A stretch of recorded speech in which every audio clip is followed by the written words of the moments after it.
Do you ever wake up in the morning and say to yourself, this can't be as good as it gets? Like, this is not the life that I dreamed of living. Well, that was me when I retired from the military. I was struggling with PTSD. I was struggling with thoughts of suicide. I was struggling just to get out of bed. And if I did get out of bed, it was like I was going through the motions, like I was living someone else's life. And it sure as heck didn't turn me on. It wasn't something that excited me. And if you're here, there's probably at least one part of your life that feels a little off. Maybe not terrible, maybe not falling apart like mine was, just not fully alive. Maybe things on the outside look fine. Maybe other people go, that person has it made. But on the inside, that's not true. On the inside, that something feels flat or disconnected, or that you're just going through the motions. Like you're living your life, but it's not really you in it. It's not really the life that you want. And I know that feeling too, because I lived most of my life by someone else's rules. I lived my life in fear of really living the life that I wanted to live. And there have been, seasons in my life where everything looked good, where everyone thought, oh, she has it made. But I didn't feel turned on by it. I didn't feel connected. I didn't feel like myself. I didn't feel authentic. And that's what this space is really all about. It's not about fixing your whole life. It's not about becoming a different person. It's really just about reconnecting with that person that you really are, creating that life that you were meant to live by your rules. Because most of us have learned how to live in a way that works. We can be functional.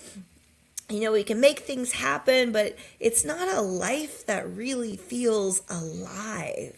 You know what I'm talking about, And what I tried to do at first is I tried to change everything at once. It's like when you decide that you're going to get healthy and you start eating clean, you start going to the gym 3 times a day, you want to get your 8 hours of sleep, you want to go to yoga, you want to do, slow it down. Like, this is what I realized, because that would last about a day before I was burned out and I was overwhelmed. And so what I realized is that I had to slow it down. I had to look at one area of my life at a time, and I had to really get real with myself about what was happening and what was mine to own. Because there's always someone else that we want to blame, but if you are not living a life that turns you on, you have no one but yourself to blame for that. And there's no shame in that, because that's what we've been taught. We've been taught that maybe this is as good as it gets, and maybe we should just be happy. And I am like, no way, no way. And so what I'm recommending is that we get real about our lives. We make small shifts, real shifts, shifts that are part of the life that you want to be living.